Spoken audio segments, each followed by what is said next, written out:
பார்வதி பதையே. தென்னாடுடைய சிவனே போற்றி. நாட்டவர்க்கும் இறைவா போற்றி.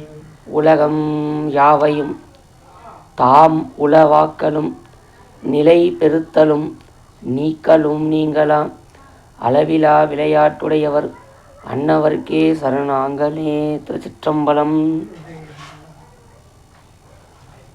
எல்லாம் செயல்கூடும் எண்ணானை அம்பலத்தே எல்லாம் வளாம் தனையே ஏத்தி என்கின்ற ஒப்பற்ற வார்த்தைக்கிணங்க எல்லாம் வல்ல இறைவனுடைய திருவருளும் குருவருளும் முன்னின்று நம்மளுக்கு வழி நடத்தட்டும் என்று வேண்டி இவரோட அற்புதமான ஒரு சாஸ்திர நூலினை நாம் தொடர்ந்து திருவருளும் குருவருளும் துணை நின்று நாம் நடத்தி கொண்டு வருகின்றோம்.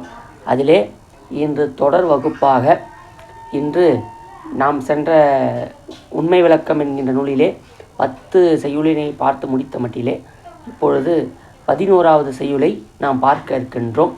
முன்பாக விநாயகப் பெருமானுடைய திருவடிகளை போற்றி பணிந்து நூலுக்குள் நுழையும் போது யாதொரு ஐயத்திரிவம் வராத வண்ணம் சுவாமி அந்த விளக்கங்களை நம்ம சிந்தையிலே பதிய வைக்க வேண்டும் என்று 5 கரத்தனுடைய திருவடிகளை பணிந்து வணங்கி நம் திருவதிக மணவாசக பெருமானுடைய திருவடிகளை திசை நோக்கி நிலம் தோய ஒரு கணம் விழுந்து நம்முடைய மனமை மொழிகளாலே பணிந்து வணங்கியும் அடியார் மன திருவடிகளையும் பணிந்து வணங்கி நாம் நூலுக்கு நுழைவுமாக. திருச்சிற்றம்பலம். 11 அறிவு பொறிகள் 5. அறிவு பொறிகள்னால் ஞானேந்திரியம். அறிவு பொறிகள் 5 ஞான இந்திரியங்கள் நன்றா உரைக்க கேள் ஊனமிகு பூதம் உற்றிடமா ஈனமாம் சத்த ஆதியை அறியும் தானம் செவித்தோல் கண் அத்தாடு மூக்கு என்று அறி. தெளிவுரை. அதாவது ஞான இந்திரியங்கள் நன்றா உரைக்க கேள் ஊனமிகு பூதம் உற்ற இடமாம். ஊனமிகு பூதம் உற்ற இடமாம் ஈனமாம் சத்த ஆதியை அறியும் தானம் செவி தோல் கண் தாளுன நாக்கு மூக்கு என்று அறி. அந்த ஞானேந்திரியங்கள்னால் என்ன? அறிவுக்கருவிகள் என்று அர்த்தம். நம்ம நீங்கள் பற்றி பார்த்துருக்கோம். மெய்வாய் கண்மூக்கு செவி இதுதான் ஞான இந்திரியங்கள். தெளிவுரை. ஞான இந்திரியங்கள் எனப்படும் அறிவுக்கருவிகள் இத்தகைய இயல்பினை உடையன என்பதை விளக்கமாக நாம் சொல்வதை நீ கேட்பாயாக. அக்கருவிகள் தாமத குணம் மிகுந்த தன்மாத்திரைகளை பொருந்தி அவற்றை ஆதாரமாக கொண்டு தாழ்வான சத்தம் முதலிய 5 விடயங்களையும் அறிந்து வரும். அவ்விந்திரியங்கள் தங்கி தொழிற்படும் இடமான உறுப்புகள் காதும் தோலும் கண்ணும் நாக்கும் மூக்கும் ஆகும் என்பதை அறிவாயாக. விடயம் புலன் தாளு நாக்கு செவி தோல் கண் நாக்கு மூக்கு என்னும் அறிவு கருவிகளை வடமொழியில் முறையே ஸ்ரோத்திரம் துவக்கு சச்சு சிங்கவை ஆக்ரானம் என்பர். இதில் ஒன்றும் விசேஷமாக ஒன்றும் சொல்ல. ஞானேந்திரியங்கள் அது கூட தன்மாத்திரைகளினூடாகத்தான் ஞானேந்திரியங்கள் செயல்படுகிறது. இது தன்மாத்திரை என்னது? சூக்கமம். ஞானேந்திரியது தூலம். இப்போது அப்போ கண் மெய்வாய் கண்மூக்கு செவி நம்ம கண்ணுக்கு தெரியுதா இல்லையா? தெரியுது. தூலம் நம்ம எல்லாருக்கும் தெரியும். கண்ணுத்தை பார்க்குறோம், மூக்கு சுட்டி அறியலாம். ஆனால் சுவை ஒளி ஊறு ஓசை நாற்றத்தை சுட்டி அறியும். அது சூக்கமம். அதனால் சூக்கமம் தான் தூலத்தை இயக்குகின்றது என்பதுதான் பொருள். அதோட விடயங்கள் தான் இது எல்லாமே. அப்போ சுவை ஒளி ஊறு ஓசை நாற்றமாகிய 5 தன்மாத்திரையினுடைய இந்த விடயங்களாகத்தான் இந்திரியங்கள் செயல்படுகின்றது. அப்படிதான் நம்ம பார்த்துக்கணும். அந்த ஒளின்ற அந்த ஒளி பார்க்கும் போது தான் கண்ணு பார்க்கு. செவி நம்ம ஓசை கேட்குறோம். மூக்கு வாசனை நாற்றம் வருது. அப்புறம் பார்த்திங்கன்னா சுவை ஒளி ஊறு ஓசை சத்தம் கேட்குறோம், நாற்றம் மூக்குக்கு வருது, உணர்றோம் ஊறு. இதான் ஞான இந்திரியம். அது வேறு ஒன்றுமே கிடையாது. ஞான இந்திரியம். இதுக்கே ஞான இந்திரியம் சொல்லியிருக்கிறாங்க. இது நம்ம டவுட் வரணும்ல. ஏன் இது சாதா இந்திரியம் சொல்லாமே இதுக்கு ஏன் இதுக்கு ஏன் அறிவு கருவிகள் நீ ஏன் சொல்லணும்? இதுக்கு ஏன் ஞான இந்திரியம் சொல்லணும் அப்படின்னு நம்ம சிந்தனை செய்யலாம். இதுக்கு ஏன் அதை சொல்லியிருக்கிறாங்கன்னு சொன்னால் இதன் மூலியமாகத்தான் நம்ம ஞானத்தை பெறுவதற்கான கருவிகள் அது சிந்தனை வச்சுக்கணும். இப்போது எல்லா உண்மை விளக்கம் இப்போ தம்பி படிக்கிறாரு. எதை வச்சு படிக்கிறாரு? கண்ணை வைத்து படி.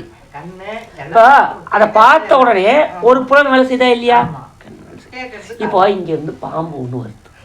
இப்போ வந்தவொடனே இங்கே யாருன்னா சாத்திரம் வகுப்பு கேட்பீங்க, என்ன பண்ணீங்க? இவனே செய்யா உட்காச்சா கூட உட்காட்டா போட போயா சாத்திரமாவது தோத்திரமாவது குடு குடு குடு குடு ஓடுவோமா இல்லையா? அப்படின்னு தெரியுது. பாம்பை பார்த்த உடனே நல்ல பாம்பாக இருந்தால் அது நல்லதாக பண்ண போகுது. ஒரு போட்ட உடனே குடுக்குன்னு ஓடணுமா இல்லையா நம்ம? அப்போ அதை இங்கோ இங்கே பாம்பு வருகிறது, இதனால் நம்ம உயிருக்கு அச்சம் வருமேன்னு புலன்கள் இல்லைன்னா தெரியுமா? தெரியாது. அது வைத்து தான் நம்ம தற்காத்து கொள்கின்றோம். இதுதான் சித்தியார் திருவருட்பயனில் ஒரு குறட்பா பார்த்தோம். யார் சொல்கிறீங்க? குறட்பா நம்ம திருவருட்பயனில் 70 குறட்பா வந்திருக்கிறோம். அது ஒரு குறட்பாவை சிந்தித்தோம். என்ன குறட்பா அது? அதாவது ஒன்றும் இல்லை, புலன்களின்றி ஒன்றும் புணராத புந்திக்கு அறிவு என்ற பேர் நன்று அற என்று உமாபதி சிவாச்சாரியர் குறிப்பார். அதாவது புலன்களின்றி ஒன்றும் புணராத புந்தி இந்த உயிர். இந்த உயிருக்கு அறிவு என்ற பேர் நன்று அறன்னு ஒரு கலாய்ச்சாமர் சொல்கிறார். ஒரு சிரிப்பாக சொல்கிறேன். ஐயோ இந்த உயிருக்கு அறிவு இருக்குதுன்னு சொல்கிறோமே, நாமெல்லாம் பெரிய அறிவாளிகள் சொல்லி சொல்லிக்கிறோமே, அறிவுக்கு அறிவில்லைன்னா நீ ஒன்றும் அறிஞ்சிக்க முடியாது போடான்னு சொல்கிற. அதனால தான் இந்த கருவிகளுக்கு ஞான இந்திரியம்னு பேர். அறிவார்ந்த சிவனைய செல்வர்களே, இந்த இந்திரியங்களை நல்ல முறையிலே பழக்க வேண்டும். இந்திரியங்கள் வைத்துத்தான் நம்மளுக்கு எண்ணங்கள் வருகிறது, இந்திரியங்களை வைத்து தான் நம்மளுக்கு பழக்க வழக்கங்கள் வருகிறது. அப்போ பழக்க வழக்கம்னா என்ன அர்த்தம்? எதை பழகுகின்றோமோ அது வழக்கமாக வரும். வழக்கம் பழக்கம் இல்லை. சொல்கிற பழக்க வழக்கமே சரியில்லையா, காலை இருந்தாலே அங்கே போகிறாரு, கடைக்கு போகிறாரு அப்படின்னு எப்படி சொல்கிறோம்? எது கவர்மெண்ட் கடைக்கு போகிறாரு? அப்போது பழக்கம் வழக்கமாக. எனக்கு தோசைக்கு வேர்க்கடலை சட்னி தாயா பிடிக்கும் அப்படின்னு என்னது பழக்கம் வழக்கமாயிடுது. அம்மாவே இல்லையா நீங்கள் சொன்னோடனே சாப்பிடலாமான்னு. அப்போ அது பழக்கம் வழக்கமாகதா இல்லையா? அப்போ எது பழகிறோமோ அது வழக்கமாகிடுது. இப்போ நல்லா சாப்பிட்றோம். இப்போ வாய் இப்போ மூக்குதுமா, மூக்குன்னு ஒரு கருவி இல்லைன்னா நம்ம என்ன வருது பாருங்க. திடீர்னு எங்கள் அம்மா என்ன பண்ணுது, அன்றைக்கி தோசை வச்சுட்டு சட்னி ஊற்றுது. அப்படி தொட்டு எத்துமா போதே கண்டுபிடிச்சிடும், நீ நேற்று வச்ச சட்னி தானே இது சொல்கிறோமா இல்லையா? மூக்கு காட்டி கொடுத்தா இல்லையா? இதே மூக்குன்ற கருவி இல்லைன்னா நம்ம ஏமாற்றிட்டோம் இல்லையா? எல்லா லேடிஸ் என்ன பண்ணுறீங்க, ஏமாற்றி ஊரை தள்ளி விட்டுருவீங்க. கரெக்டாக கண்டுபிடிக்குது, இது நேற்று சட்னி, இது நேற்று வச்ச சாம்பார்னு கரெக்டாக கண்டுபிடிதா இல்லையா? அப்போது மூக்குன்ற கருவி தேவை. இங்கே உட்காந்து இவனே செய்ய பாடத்தை நேர்கிறார். திடீர் நல்லா முந்திரி பருப்பை வறுத்து நெய்யில் அப்படியே நல்லா 1 லிட்ரு பால் ஊற்றி சர்க்கரை போட்டு கலக்கி நல்லா சேமியா வறுத்தலை கொட்டி நல்லா கதை நல்லா கொதிக்க வச்சு என்னமா பால் பாயாசம் அப்படியே 1 லிட்ரு குடிக்கலாமான்னு தான் இல்லையா? அப்போ அந்த மூக்குக்கு அந்த கருவி இல்லைன்னா அனுபவிக்க முடியாது. இப்போ காது இருக்குது, ரோட்டில் நடந்துனே போகிறோம், பாம்னு அடிக்கிறான், என்னது ஆரன் சவுண்டு. அப்போ அந்த சவுண்டு காதில் கேட்டவுடனே உடம்பு தள்ளுதா இல்லையா? இப்போ நம்ம பின்னாடி வர லாரியை பார்த்தோமா, பின்னாடி லாரியை பார்க்கல, நம்ம போயினே இருப்போம், ஏமா ஒத்துமான்றாங்க, டக்குன்னு தள்ளி வரமா இல்லையா? இப்போ திடீர்னு மங்கேஸ்வரன் வந்து போகிறாங்க, பின்னாடி யாரோ அவங்க கண்ணு முன்னாடி இருக்குது, எல்லாம் முன்னாடி இருக்குதுமா, மூக்கு முன்னாடி இருக்குது, வாய் கண்ணு முன்னாடி இருக்குது. ஆனால் மகேசமான கத்தனை பண்ணவே யாரம்மான்னு திரும்புகிறாங்களா இல்லையா? எது ஓசை, இந்த காதுன்ற கருவி இல்லைன்னா அறிவு வேலை செய்தா? அப்போ அறிவு இந்த புலன்களின் வழியாகத்தான் செய்திகளை கலெக்ட் பண்ணுது, ஈட்டிக்கொள்ளுது. கண் பிறவிலே குருடான ஒருவன் காட்சிகளை எப்படி அனுபவிக்க முடியும்? எல்லாம் பார்க்கலாம், இது என்னது, இதுதான் கோலி உருண்டை, இதுதான் விபூதி, எல்லாம் பார்த்துக்கலாம். ஆனால் இது இப்படி தான் நேரம், இப்படி தான் அவருக்கு எது இருக்குது இல்லை. அதாவது காட்சிகள் 3, அதாவது நிர்விகற்ப காட்சி, அப்புறம் அது பிரமாணம் 3 ஆச்சுங்க.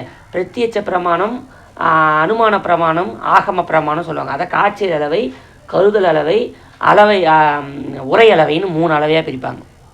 அப்போது பிரத்யட்ச பிரமாணம்னு சொல்கிறது காட்சி அளவை, கண்ணால் பார்க்கறதே ஒரு அளவையில் இருக்குது. இன்னும் கேட்டால் அதிகமாக தொழில் படுத்துறது தெரியுமா? கண்ணு தான்.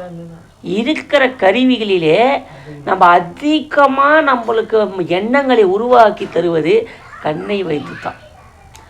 காது கூட நீங்கள் பெட்ரூமில் இருந்தீங்கன்னா கம்முன்னு வந்துடும், சத்தம் இல்லை. மூக்கு எப்படியோ அது பிடிச்சிக்கணும், உள்ளே இருந்தால் கூட எதனா ஒரு வதக்கினா தான் வாசனை வருது, இல்லை எல்லா டைம்லாம் வாசனை வரது கிடையாது. மூக்கு காற்றுல அப்படி இருக்குது. வாய் நம்ம நினச்சா வாயை போத்திக்கின்னு உட்காந்துருக்கலாம். ஆனால் இந்த கண்ணு இருக்குது பாருங்கள், 3 நாள் தான் கண்ணு.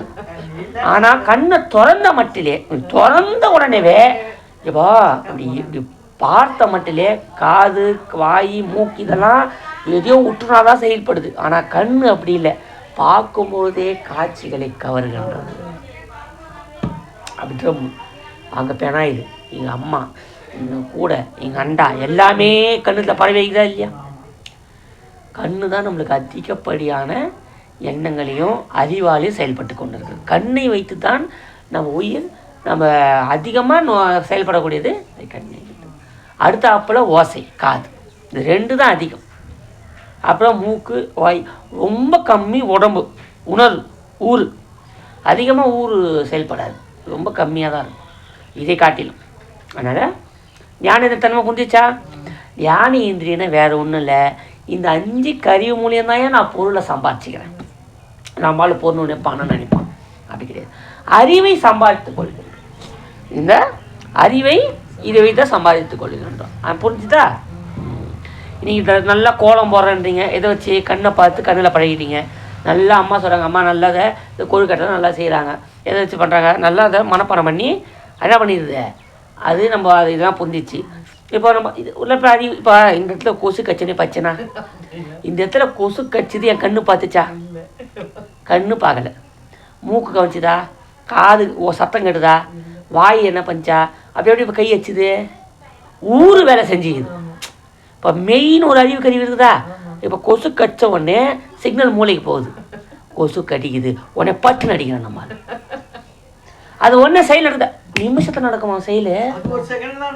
அப்படி நம்ம ஏதோ கவனத்தில் போவோம், நான் டக்கு நகர்றாண்டி உடனே அந்த உடம்புல வேலை செய்யுது. இப்போ அம்மாவில் கால் நீட்ட முடியல, மடக்க முடியல, கால் வலின்னு சொல்கிறோம். இங்கே ஒரு நாகப்பாம்பு ஒன்று வரட்டும் எடுப்பாங்க, அப்போ ஒரு ஓட்டம் திக்கு திக்கு திக்கு திக்குன்னு இங்கே ஐயா இவனே போய் அவர் உண்மை வழக்கம் வகுப்புனா போய் அவசரம் உயிரை காப்பாற்றி பொங்கல் வேறு வருது, நாளைக்கு பொங்கல் வேறு செய்யணும், ஐயா வேறு வகுப்பு வைக்கிறாரு, இந்த நாகப்பாம்பு உடனே அது வேலை செய்தா இல்லையா? உடனே எங்கெந்த ஸ்பீடு வரும்னு தெரியாது. ஒரு என்ன பண்ணிக்கிறாமா, ஒரு புளி ஒன்று துரத்தி இருக்குது. புளியை பார்த்த வேகத்தில் சடா சடா சடா சடான்னு ஒரு கட கட கட கட தென்னை மரத்தில் ஏட்டாமா, புளியை போயிட்டு அதுக்கப்புறம் இறங்கிட்டானா, ஐயா ஏதோ இதுல ஏற்றேன், இது வரைக்கும் நம்ம மரமே யாருன்னு கிடையாது, ஏதோ எப்படி இறங்குது தெரியல. அப்புறம் ரொம்ப நேரமா அவனுக்கு ஏணி கீடி போட்டு அவனுக்கு இறக்கத்துக்குள்ள பெரும்பாடாக இருக்குது. உண்மைன்னு நினைக்கிறீங்க? நம்மளுக்குள்ள ஆபத்துல நம்ம எப்படி செயல்பட முடியாது தெரியாதுமா? ஏன்னா உயிரை காப்பாற்றி கொள்வதற்கு உயிர் அப்படி வேலை செய்யுமா? இது ஒன்றும் இல்லை, இங்கே ஒன்று வரட்டும், எங்கள் பெரியம்மா ஒருத்தங்க இருப்பாங்க, அவங்களும் நடக்கவே முடியாது. இந்த திருவண்ணாமலையில் ஒரு பாம்பு வச்சு ஷோ காட்டுவாங்க, ஆடு பாம்பு. திருவண்ணாமலை வரும்போது பார்த்துக்கிங்களா, இந்த பாம்பு வச்சு விளையாட்டு காட்டுவாங்க. அந்த பாம்பு விளையாட்டு காட்டிங்கன்னாங்கிறாங்க, திடீர்னு அந்த பாம்பு கூடையிலேருந்து ஓட்டுக்குது வெளியா. இவங்களால நடக்கவே முடியாது. தெரியுங்க பாருங்க, ஈசானி லிங்கத்தாண்டா அவன் காட்டுறான், கிரிவலம் சுற்றி எவ்வளோ காலு டயர்ல இருக்கணும், அவங்களே நடக்க முடியும்.